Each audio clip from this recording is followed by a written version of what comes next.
अस्सलाम अलैकुम नाज़रीन। 1466 बारबारोसा यूनानी जजीरे लीसबूस में पैदा हुई। अलजायर शुमाली अफ्रीका में अपने अड्डे से बारबरोसा ने 16वीं सदी के पहले निस्फ में मगरबी बहेरा रोम को दहशतज़दा किया। उसने बेखौफ होकर बहरी जहाज़ों को हाईजैक किया और बंदरगाहों को तोड़ दिया। अपने बहरी कज़ाकों की गैलियों पर खजाने के वसी ज़ख़ीरे और ग़ुलामी के शिकार कैदियों को लाद दिया। फिर भी बारबरोसा खुशकिस्मती के सिपाही से कहीं ज्यादा थी। वो सियासी जिबिल्लत के साथ एक हुनरमंद जंगजू था, जिसकी वजह से इसने एक खुशहाल सल्तनत हासिल की, जिसने उस्मानी तुर्कों की इस्लामी सल्तनत के साथ इत्तेहाद किया और ईसाई यूरोप के सबसे ताकतवर बादशाहों में से एक हस्पानवी शहंशाह चार्ल्स पंजुम का फ़आल तौर पर दिफा किया। कज़ाकी में भाई ताहम बारबारोसा की शुरुआत मामूली थी। वो यूनानी जजीरे लीसबूस में पैदा हुआ था, जो एक ईसाई मुतस्सिब का बेटा था जिसने उस्मानी फौज में शमूलियत इख्तियार की थी। बारबरोसा का बड़ा भाई एडवेंचर की तलाश में समंदर में जाने वाला पहला शख्स था।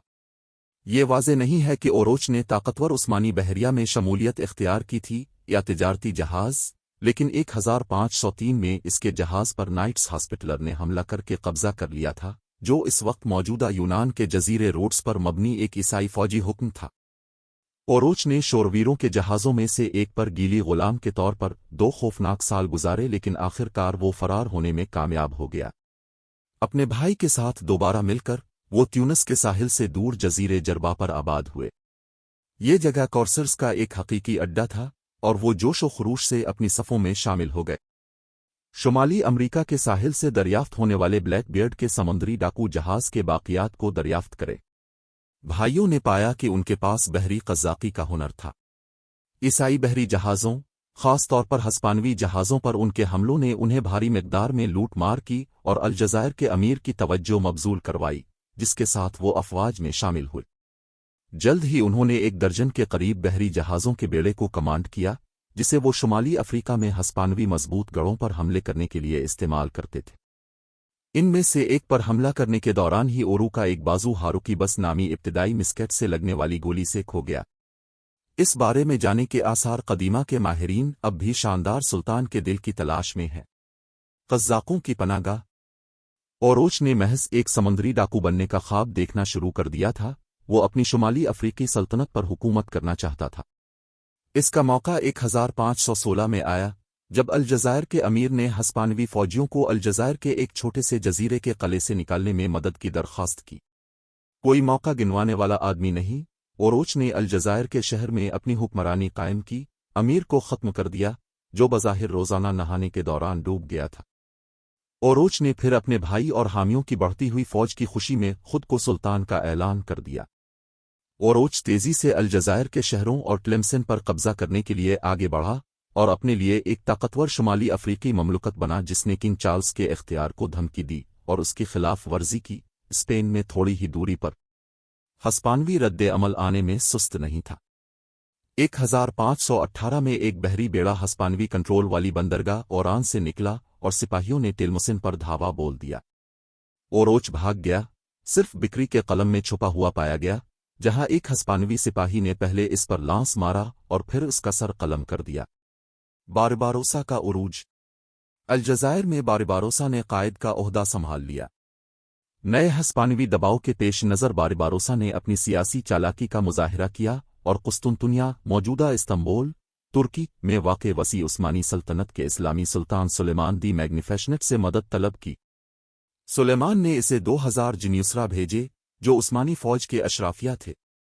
बदले में अलजायर एक नया उस्मानी सुंजक आज़िला बन गया, जिसने बारबरोसा को इजाफी मजबूत कलों को फतह करते हुए अपनी कज़ाकी जारी रखने की इजाज़त दी। इसके बावजूद असल खतरा इसकी दहलीज पर ही रहा। हस्पानवी अब भी अलजायर के पीवन पर काबिज थे। 1529 में उसने अपने कमांडर को मारने से पहले हथियार डालने के लिए फौजी दस्ते पर बमबारी की। बारबरोसा की शोहरत पूरी मुस्लिम दुनिया में फैल गई। तजर्बाकार जैसा कि सिनान यहूदी और अली कारुमान अलजायर आए, जो अपनी किस्मत बनाने के इम्कानात से मुतवज्जे हुए। लेकिन बारबरोसा ने सियासत के साथ साथ समुद्री कज़ाकी के लिए भी जिदोजहद की। जब चार्ल्स पंजुम के अजीम जीनोवेस एडमिरल एंड्रिया डोरिया ने उस्मानी यूनान की बंदरगाहों पर कब्जा किया, तो सुलेमान ने बारबरोसा को तलब किया جس نے فوری طور پر کال کا جواب دیا۔ سلطان کو متاثر کرنے کے لیے اس نے اپنے بحری جہازوں کو پرتعیش تحائف سے لدا، شیر، اونٹ، ریشم، سونے کا کپڑا، چاندی اور سونے کے پیالے، اور استنبول میں حرم کے لیے 200 غلام خواتین۔ سلیمان خوش ہوا اور باربروسا کو عثمانی بحری بیڑے کا ایڈمرل بنا دیا۔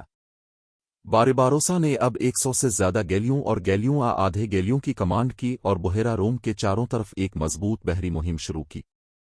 یونانی بندرگاہوں پر دوبارہ فتح حاصل کرنے کے بعد باربروسا کے بحری بیڑے نے اطالوی ساحل کو دہشت زدہ کر دیا۔ نیپلز کے قریب بارباروسا اور اس کے آدمیوں نے خوبصورت کاؤنٹس جیولیا گونزاگا کو پکڑنے کی کوشش کی، جو صرف بچ نکلی۔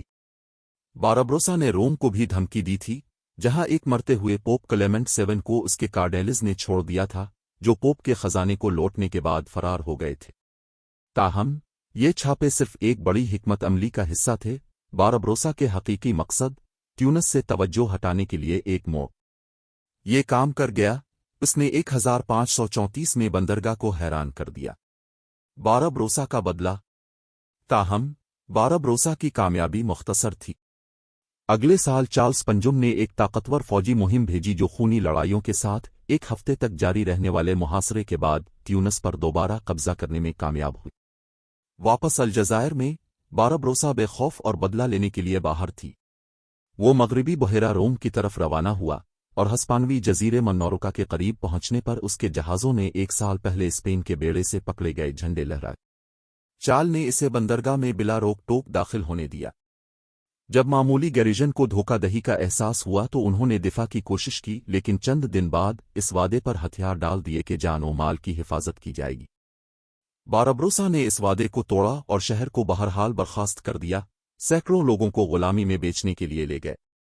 اگلے چند سالوں کے دوران بارباروسا نے، جو اب 150 بحری جہازوں کی کمانڈ کر رہا ہے، بحیرہ روم کے عیسائی ساحل کے ساتھ ساتھ چھاپے مارے۔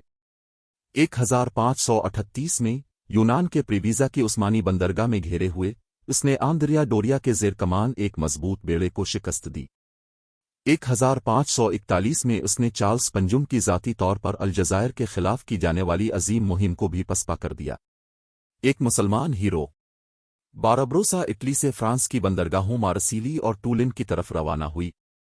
اس کا ہر اعزاز کے ساتھ استقبال کیا گیا، جیسا کہ فرانس اور سلطنت عثمانیہ نے ایک اتحاد قائم کیا تھا۔